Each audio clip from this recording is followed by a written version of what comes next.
I have in my business with Upstream, where I'm bringing in lots of young talent to the table. And to me, that is how we lead as matriarchs instead of as being part of that system. And we break it down by, as women, I am not intimidated by somebody coming into a conversation and knowing more than me. Right. And I will sit back and listen and take that and make that a part of what I do before we move forward. And so it's not scary for me when people make statements like, I'm just going to build a bigger table. Yeah. Hell yeah, that's how we do this at women. As women, everybody does it that way. Let's talk about creating a life and country we're proud of together. I'm your host, Alvina Vasquez. Welcome to Alvina Talks Shift. So this episode is special because we have my self-affirming friend, Val, who constantly tells me how amazing I am. So this episode, she's going to spend 30 minutes just talking about how great I am and what a benefit I am to this world. Right, Val? Only 30 minutes? Seriously, Alvina. I know, right? There's not enough to say. We'll do a part 2 later. Val is a good friend of mine. We've only actually known each other, 2 years, 3 years? But we've spent a lot of time together. So I feel like all the minutes combined, it's been a lifetime. Absolutely. And we probably have past lives together too. Oh, I'm sure I'm we sure do. of it. So Val, tell me about yourself. Let's tell our audience. Why are you so great? Oh, why am I so great? I'm better at doing this for you, Alvina, than me. My own intro is a little rockier, so stick with me and edit afterwards if needed, if I go on too long. My name is Val Nosler Beck. I live in Wheat Ridge, Colorado. I have served on my Wheat Ridge on our city council before, ran for office in 2017, and I lost when I ran for local government. But I went back and ran again and won in 2019. And so I served one term in city council. It was a huge learning experience for me. I have a extensive background as being a staffer and kind of a political staffer on campaigns and in state agencies and working for elected officials. And so it was kind of a next step for me to kind of put myself out there as a candidate and run for office, and super enjoyable. I have 2 kids, a 9-year-old and 7-year-old, and a husband. And I have 2 cats named Colorado and Snowy, 2 dogs named Rocky and Ada. So my house is a zoo. If you ever want to come over. And I started my own business after years of working in the political space, both on my own campaigns, but then on campaigns. I've been campaign coordinator. I was a scheduler for a long time for Governor John Hickenlooper. I was also a scheduler on his campaigns. And when he was mayor of Denver, I worked in DC in the US Senate. I worked for Evan Bayh from Indiana. I was part of his team after kind of right after the Obama 2008 presidential race. And so he actually decided not to run for office again. So I helped plan his farewell tour, which was really interesting. I worked for Mark Udall when he was in the US House as a staff assistant, worked in DC and as a legislative correspondent. And then I was a scheduler there. Came back and forth to Colorado to work on those campaigns. I worked on Obama 2008. I'm born and raised in Colorado, and my family goes back on both sides, my parents' sides, at least 5 generations. There are organizations that my great aunts are part of called the Territorial Daughters. So my family, we were settling in this area before Colorado was a state.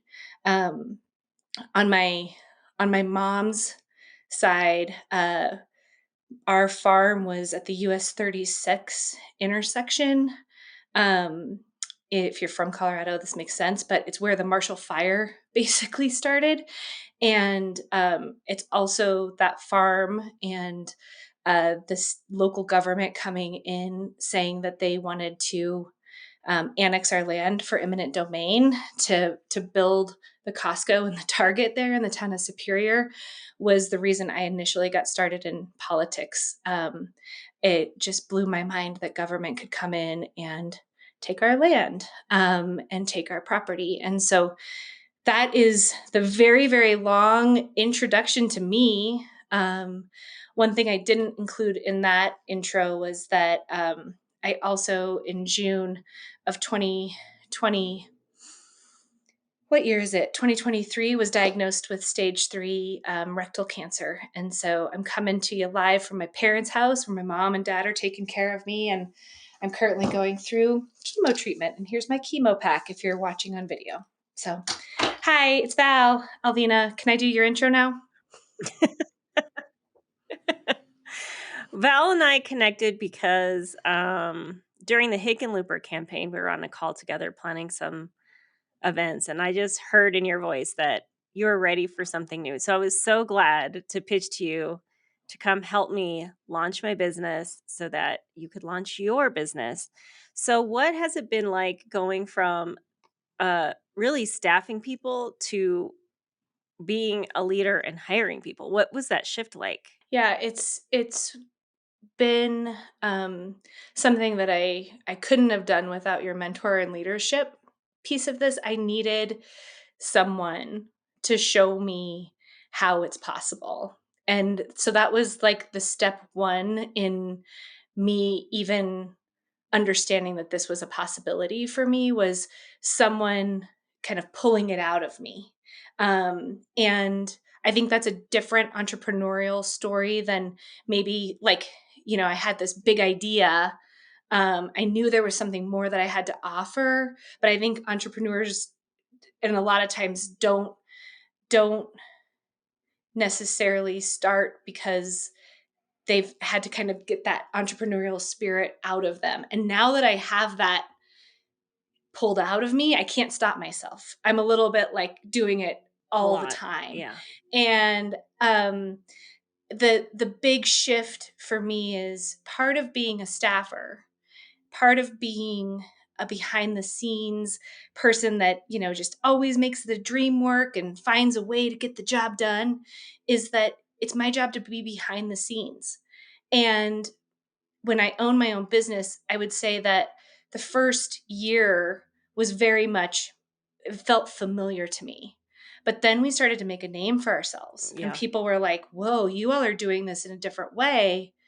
I I had to figure out how I was going to start branding myself, because myself was the business. It's very uncomfortable, like coming out over the wall and being like, "Hey, it's me, Val, and I'm here to tell you about me." That's why that intro is hard for me to do. Right? Is there's it's different. It's different, but I'm also falling in love with it. But the only way that it was possible for me to make that transition was by having people like you, Alvina, helping pull that out of me and realizing, no, you are an entrepreneur. Whoa, this is how you can do that. This is how you critically think about things. Also, Alvina's been you've been an incredible thought partner to me when I needed real help in making business decisions. Like, are you just working too hard? A lot of times with the staffer mentality, is you work 24/7 and that's how you prove yourself. Um, as a business owner, it's boundaries. We talk about boundaries all the time, but it's like putting some actual monetary value to what all that hard work is worth. And Alvina, like, that's what you were so helpful with me on that. Well, I think what's interesting for listeners to think about is the world that we're in is such a male dominated world, and the work that you and I do is very different. You do a lot of campaigns, working with individuals who are running for office and fundraising. I work more in the relationship stakeholder, but both of those parts of the political system are very male dominated. And so for us to come out and say, okay, well, we're going to be women owned consultants because there's a space for us to grow there, because these voices are missing from a lot of campaigns trying to do good in our community. So I think for our listeners to understand that it's still very male dominated, we're still having those challenges.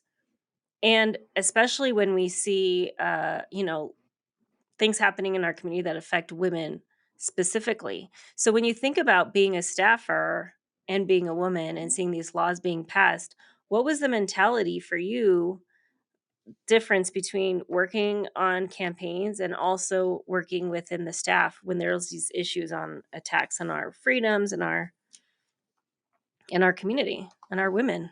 I we could do a whole podcast on this. That's like 2 hours long, I feel like. Totally. I shared in my intro just like my experience and something like I'm 42. Um and that matters in this because uh I came up in Washington D.C. Before Me Too. My friends worked in offices like they worked for Anthony Weiner. They worked for some of the offices that were managing the pages that were involved in some of the sex scandals that were happening. And the patriarchy and the systems that come along with patriarchy were just so ingrained in and you and I, Alvina, are the same age. Like it's a hard transition to come up through this in one way and then now with the staffers who are coming up after we've had what I think is real deep conversation and starting to do the work on breaking down some of those patriarchal systems that have been set up and the other inequitable systems that exist, we're finally in a spot where people who are coming up in these staff positions, they know better than I know. Yeah. And so I have a program called Study where we train staff. I have in my business with Upstream where I'm bringing in lots of young talent to the table. And to me, that is how we lead as matriarchs instead of as being part of that system. And we break it down by, as women, I am not intimidated by somebody coming into a conversation and knowing more than me. Right. And I will sit back and listen and take that and make that a part of what I do before we move forward. And so it's not scary for me when people make statements like, I'm just going to build a bigger table. Yeah. Hell yeah, that's how we do this at women. As women, everybody does it that way. And so it's really important to me that that's the value that we hold. And that's the only way that we do things different. And I will say, yes, like coming up through the system, especially in Colorado, they're like 4 dudes that people talk to as consultants. And we're chipping away at it because this works more efficiently. Being less competitive and more about what the goal is that we're trying to achieve is how women lead. And we're going to get there. It's spreading. People like it. My company's named Upstream if you want to work for me or you want to hire us. But I think what you said is an important point is you and I growing up, and I grew up in broadcasting, which is has even more gray areas than probably the political system. But we grew up at a time where we kind of just went with the flow. There was no structures to push back or stand up for yourself. It's kind of just accepting the microaggressions that we had to deal with day to day. And so we are learning from the next generation on how to face those issues in the workplace, in meetings, in our work, in our social work and all of those campaigns and stuff that we're working on. So it is really learning from the youth today that have been given a space and a platform to push back on these aggressions towards women and really lead in our own spaces with our own voice without being told, no, that's wrong, or you're being bossy, or don't be a bitch. I was a scheduler, which at the U.S. Capitol and back here in Colorado has always just been pinned as like a woman's job because it's like the administrative assistant. I found incredible power in that position because I was the gatekeeper Mhm. and nobody was making decisions about because the most valuable thing I think in anybody, any candidate's time, any business owner's time, anybody is it's not the dollars, it's truly the time. Mhm. And I realized that pretty early on. And I've really brought that same I've tried to strip away the stigma that comes with the titles that have been part of the system to be like, everybody should know that this is the right place to look for a job. Like if you want to be someone who can straddle the political side of things and the official side of things, be the scheduler. That's where you get the most you get your have your fingers in everything. And I think that has, even when we were part of those systems and I made less than people, but I knew that there was political capital there. And women think like that. We're strategic that way. Um, anyway, I have a lot of feelings about this. Like I said, another podcast, please. So what is political capital? Describe to me what political capital is. My dad has said this to me. I spend a lot of time with my dad right now because I'm going through chemo treatments and he drives me to all of my stuff.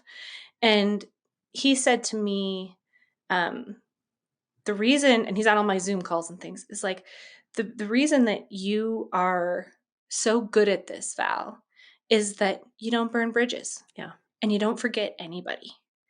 And the only way that I have ever found to make that possible is I don't go into a room with like, I hope everybody sees me here. I go into a room and I want to listen. Kind of to my last points is that like I want to get to know these people.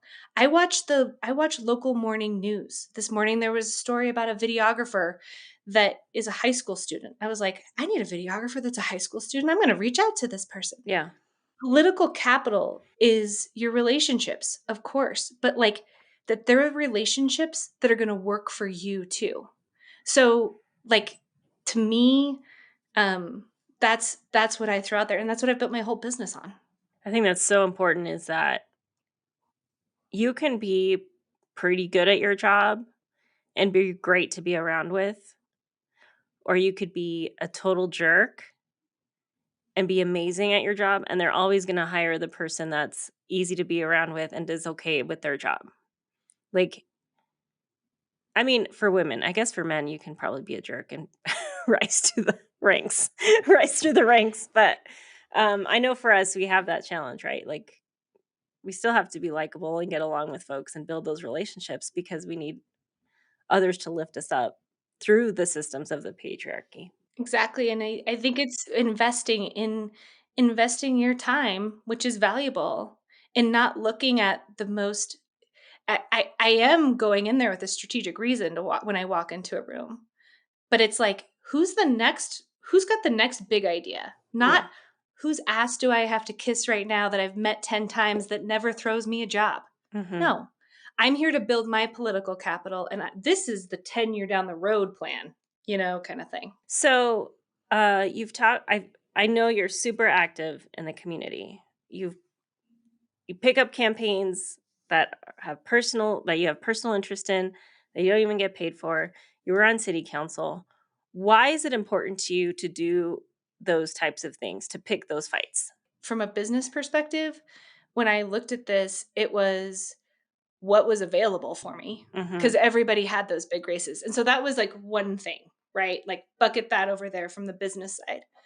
But um I in my intro, I shared that like my family was heavily influenced by local government.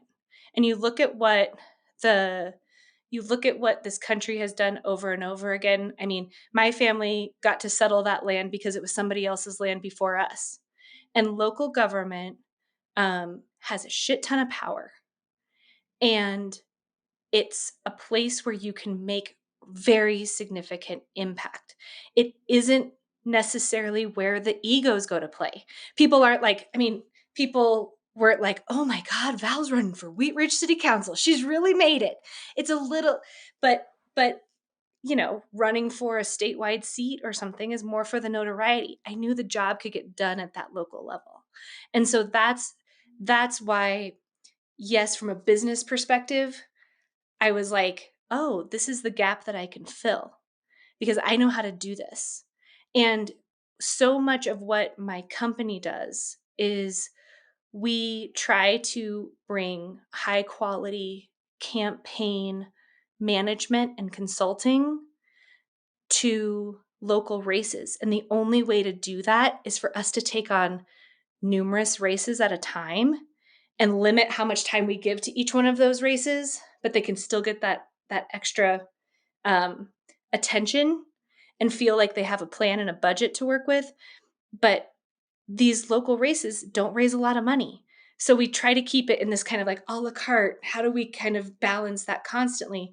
But we are working with the kind of candidates that are after the same type of thing as me. Like if schools are closing in your school district, if you can't walk to the post office, that's those are the kind of issues that you can solve at the local level. And I love working on those races. And so I'll always find a way to make sure we can make that a part of what my business does. So, for those that are listening that are teetering on whether they should run for office, what is your advice? What are the things they need to consider before running for office? Take a look at your life and your schedule. And if you can do it on your own, great. If you can't figure it out with your schedule, hire somebody, hire your next door neighbor, hire anybody.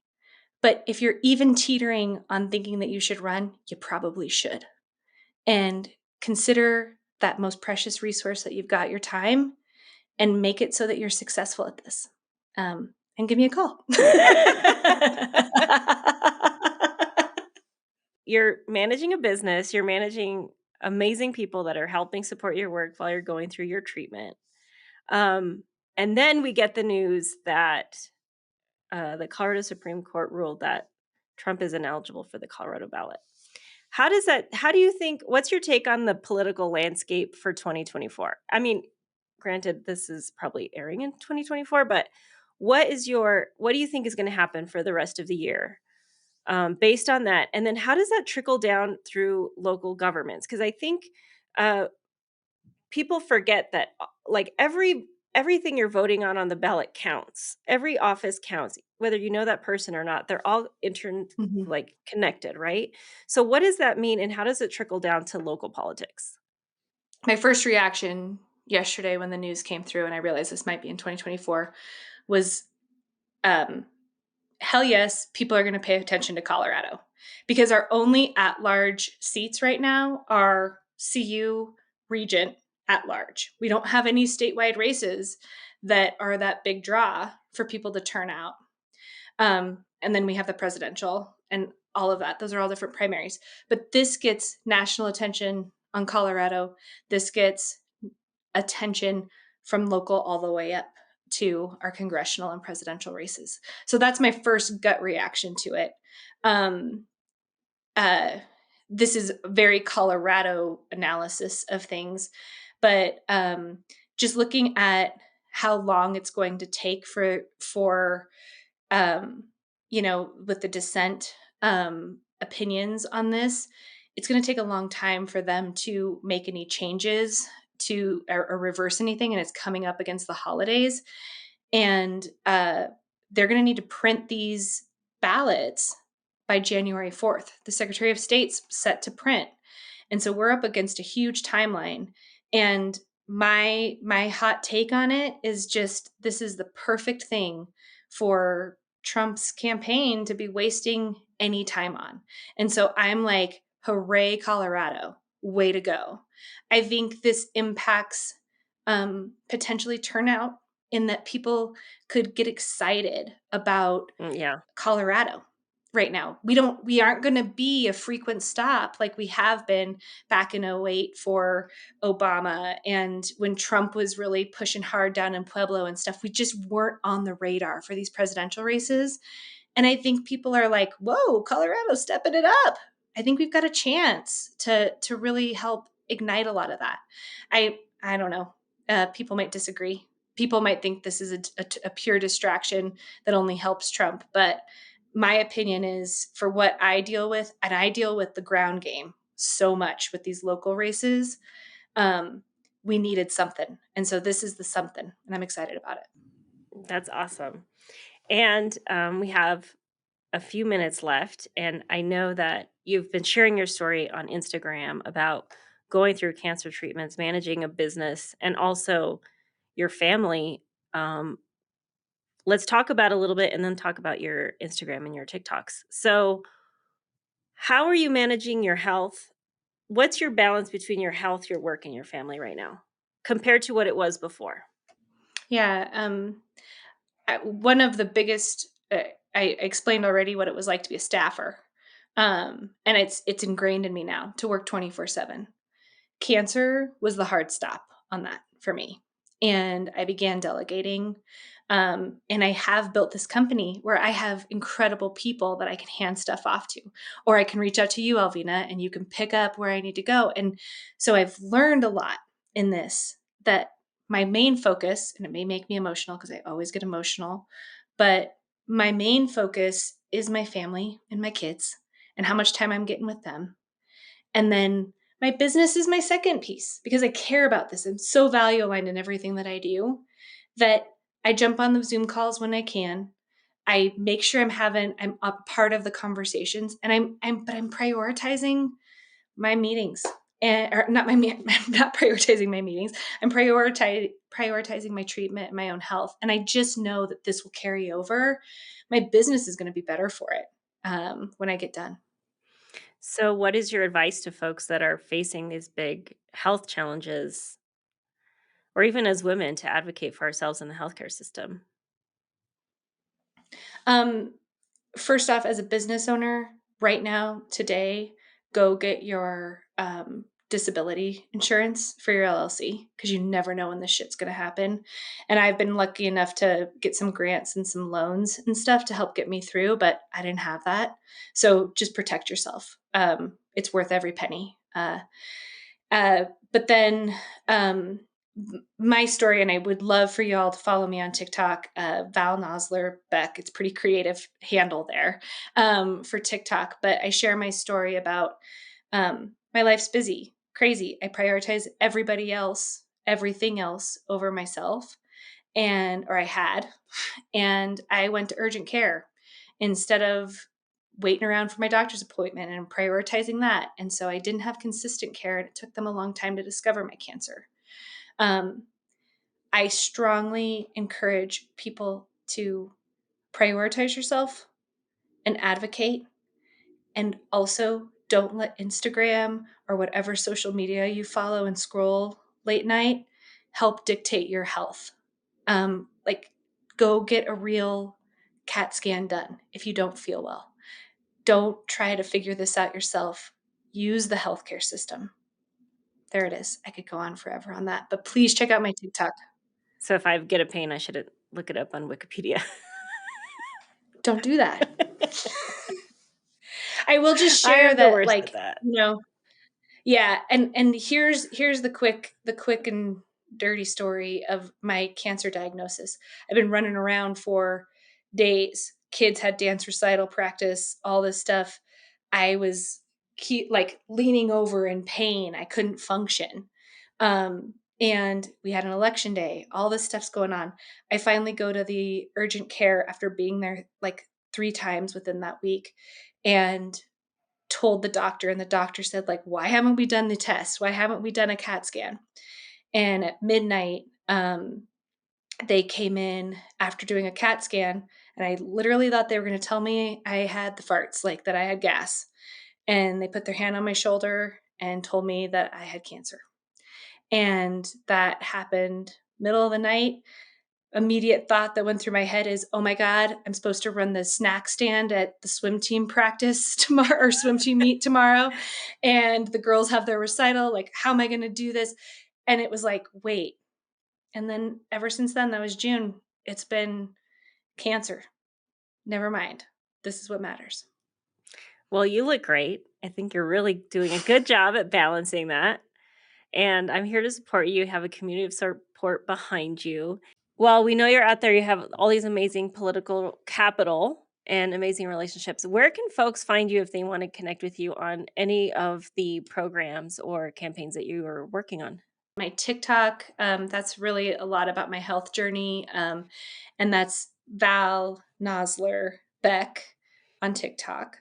My Instagram is Val Nos Beck 303. My Twitter is Val, the number 4, Wheat Ridge. And then my website for the study, which is Campaign Staffer, Political Staffer Training Network, is thestudy.net. My company is upstream303.com. And I don't know, if you can't reach me that way, that's all I got. It's a lot of stuff. All of these will be listed in our show description. So if anybody wants to reach out to Val, she's ready to talk. Thanks for spending time with me today. I know that you've been in and out of treatments, hanging out at the bar, like I like to call it, the chemo bar. Yeah. Those are my favorite like, that was you. I tell my dad that all the time. Alvina says, enjoy the bar. I can't wait to go to the real bar with you. I know. Thank you, Val, for being with me today. Love you so much, Alvina. Love you too. Thank you for watching Alvina Talks Shift. Please like, share, and subscribe. And as always, engage, empower, evolve. If you liked this episode, or if you want more content like this, go to alvinatalkshift.com or wherever you listen to podcasts.